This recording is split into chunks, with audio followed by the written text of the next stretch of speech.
Assalamualaikum warahmatullahi wabarakatuh. Hai, selamat pagi Soli-Soliha. Bagaimana kabarnya hari ini? Semoga sehat semua ya nak. Amin. Pastikan ananda semua sudah mandi, sarapan, sholat duha, dan murojaah. Apabila sudah dikerjakan semua, mohon dipersiapkan alat tulis dan buku tematiknya ya nak.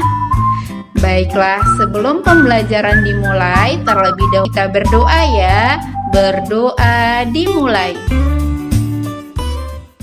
Bismillahirrahmanirrahim.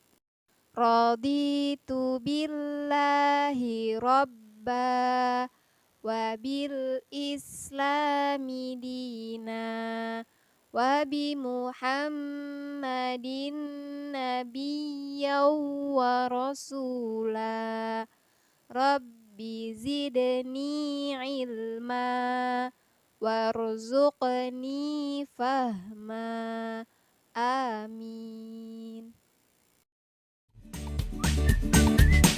Pada pertemuan kali ini kita akan belajar tematik 5G, yaitu peristiwa dalam kehidupan dengan muatan pelajaran IPS dengan KD 3.3. Adapun materi pokoknya ialah 1. Proses kedatangan bangsa-bangsa Eropa di Indonesia. 2. Perlawanan bangsa Indonesia terhadap penjajahan bangsa Portugis dan Belanda. 3. Peristiwa-peristiwa penting seputar pembacaan proklamasi. Setelah menyaksikan video pembelajaran ini, Bu Guru harap Soli-Soliha semua mampu menyebutkan proses kedatangan bangsa-bangsa Eropa di Indonesia, mampu menyebutkan perlawanan bangsa Indonesia terhadap penjajahan bangsa Portugis dan bangsa Belanda, dan mampu menyebutkan peristiwa penting seputar pembacaan proklamasi.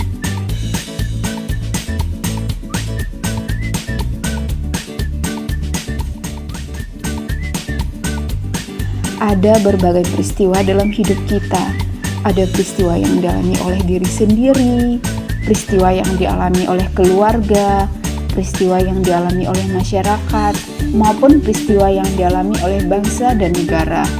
Salah satu peristiwa penting yang dialami oleh bangsa Indonesia adalah peristiwa kedatangan bangsa-bangsa Eropa ke Indonesia. Faktor-faktor apakah yang mendorong kedatangan bangsa penjajah ke Indonesia? Nah, untuk lebih jelasnya mengenai faktor-faktor yang mendorong kedatangan bangsa penjajah ke Indonesia, silakan Ananda perhatikan teks berikut ini. Dari teks tersebut, kita bisa menyimpulkan bahwa kedatangan bangsa Eropa ke Indonesia dilatar belakangi oleh beberapa faktor.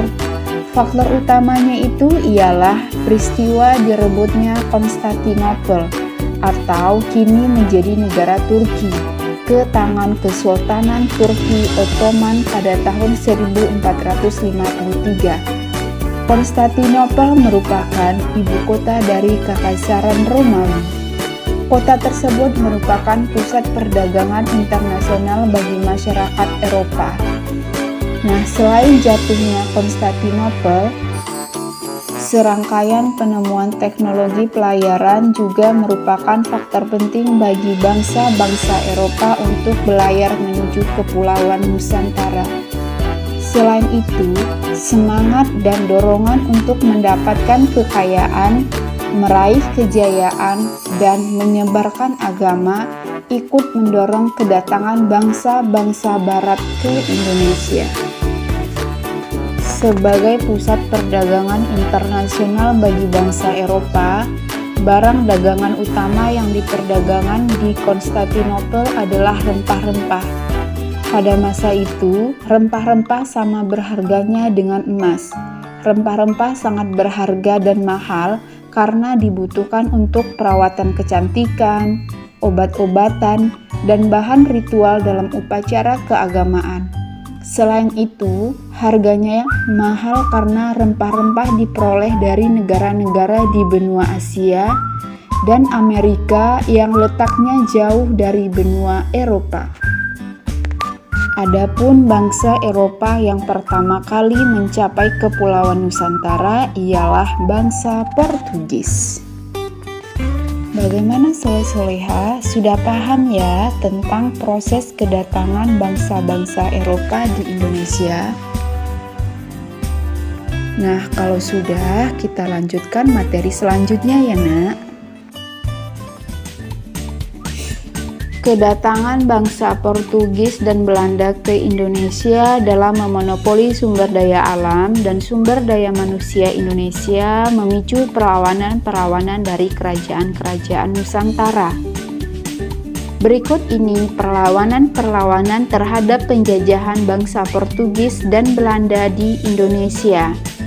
Perlawanan-perlawanan terhadap penjajahan bangsa Portugis. 1.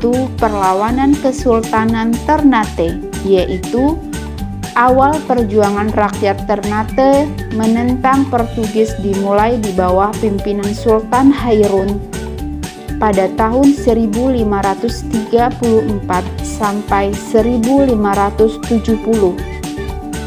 Sultan Baabullah atau anak Sultan Hairun bersama rakyat Ternate berhasil mengusir Portugis dari Maluku pada tahun 1575. 2. Perlawanan Kesultanan Demak. Di bawah pimpinan Pati Unus atas perintah Sultan Demak, Raden Patah, Kesultanan Demak menyerang Portugis di Malaka. Di bawah pimpinan Fatahillah, Kesultanan Demak berhasil mengusir Portugis dari Sunda Kelapa. 3. Perlawanan Kesultanan Aceh. Perlawanan terhadap Portugis di bawah pimpinan Sultan Iskandar Muda. Perlawanan-perlawanan terhadap penjajahan bangsa Belanda. 1. Sultan Agung dari Mataram tahun 1613 sampai 1645. 2. Sultan Iskandar Muda dari Aceh 1635. 3. Sultan Hasanuddin dari Kerajaan Goa, Sulawesi Selatan tahun 1667. 4. Untung Suropati dan Trunojoyo dari Jawa tahun 1670. 5. Sultan Ageng Tirtayasa dari Banten tahun 1683. Patimura dari Maluku tahun 1817. 7. Sultan Badarudin dari Palembang tahun 1817. 8. Tuanku Imam Bonjor dari Minangkabau tahun 1822 sampai 1837. 9. Pangeran Diponegoro dari Jawa tahun 1825 sampai 1830. 10. I Gusti Ketut Jelantik dari Bali tahun 1850. 11. Pangeran Antasari dari Kalimantan tahun 1860. 12. Tengku Umar, Tengku Cikditiro, Cut Nyadin dari Aceh tahun 1873 sampai 1904. 13. Anak Agung Made dari Lombok tahun 1895. 14. Sisinga Mangaraja dari Tapanuli sekitar tahun 1900.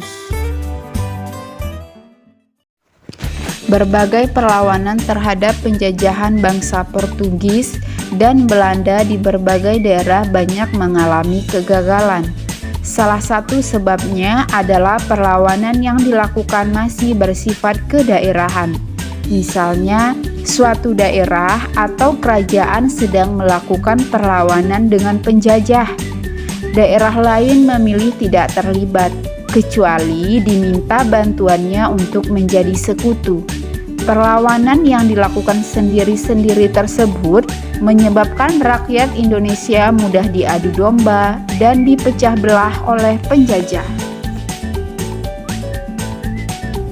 Nah, bagaimana nak? Sudah paham ya?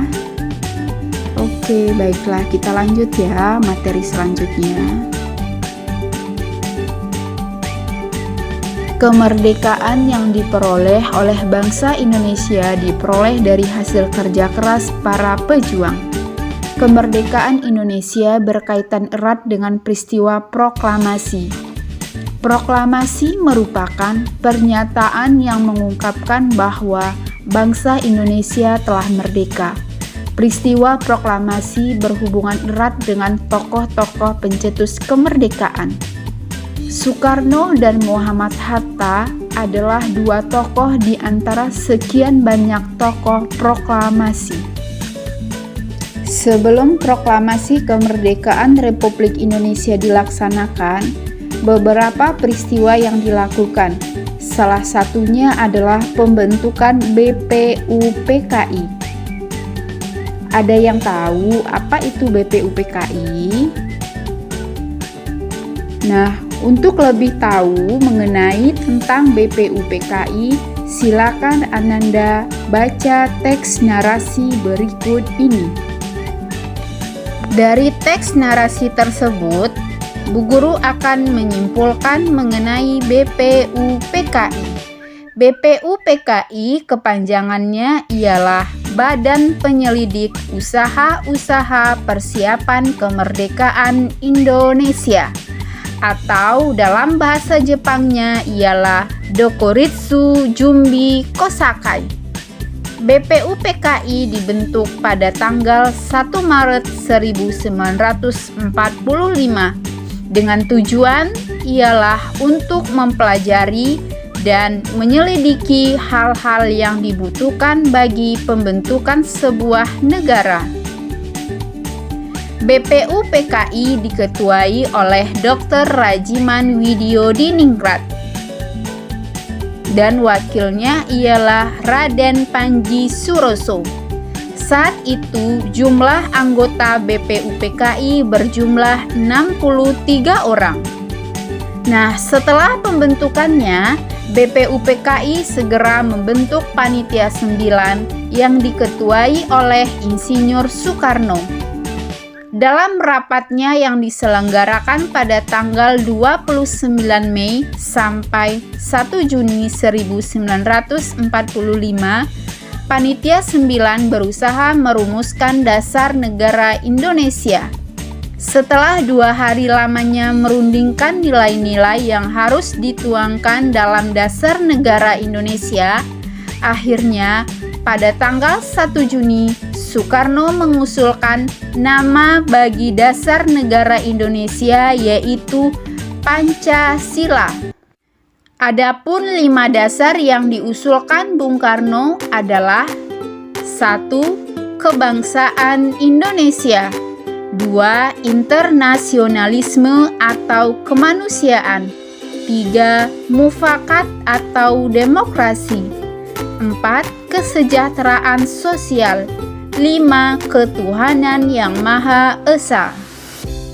Dari rancangan tersebut, Pancasila masih mengalami perubahan hingga akhirnya menjadi dasar negara Indonesia yang kita gunakan saat ini. Pancasila menjadi pemersatu rakyat Indonesia yang majemuk hingga kini. Melalui Pancasila, kita tidak memandang perbedaan sebagai sesuatu yang dapat memecah belah. Keberadaan dalam masyarakat Indonesia justru menjadi ciri khas, jati diri, dan kekayaan bangsa yang harus dipelihara secara bersama-sama. Bagaimana soli-solia semua? Sudah paham dengan materi yang sudah Bu Guru jelaskan? Oke, baiklah. Nah, kalau sudah paham, selanjutnya Bu Guru akan menyimpulkan materi kita hari ini. Adapun kesimpulan materi kita hari ini ialah kedatangan bangsa Eropa ke Indonesia dilatar belakangi oleh beberapa faktor, di antaranya peristiwa direbutnya Konstantinopel ke tangan Kesultanan Turki Ottoman, serangkaian penemuan teknologi pelayaran, dan semangat dorongan untuk mendapatkan kekayaan, meraih kejayaan, dan menyebarkan agama. Perlawanan-perlawanan terhadap penjajahan bangsa Portugis, di antaranya perlawanan Kesultanan Ternate, perlawanan Kesultanan Demak, dan perlawanan Kesultanan Aceh. Perlawanan-perlawanan terhadap penjajahan bangsa Belanda, di antaranya Sultan Agung dari Mataram, Sultan Iskandar Muda, Sultan Hasanuddin, dan Untung Suropati. BPUPKI atau Badan Penyelidik Usaha-Usaha Persiapan Kemerdekaan Indonesia dibentuk pada tanggal 1 Maret 1945. Adapun tujuannya dibentuk BPUPKI yaitu untuk mempelajari dan menyelidiki hal-hal yang dibutuhkan bagi pembentukan sebuah negara. BPUPKI diketuai oleh Dr. Rajiman Widyodiningrat dan wakilnya ialah Raden Panji Suroso. Jumlah anggota organisasi BPUPKI berjumlah 63 orang. Setelah pembentukan BPUPKI, selanjutnya BPUPKI segera membentuk Panitia 9 yang diketuai oleh Insinyur Soekarno. Dalam rapatnya yaitu pada tanggal 1 Juni 1945, Insinyur Soekarno mengusulkan nama bangsa dasar negara Indonesia yaitu Pancasila.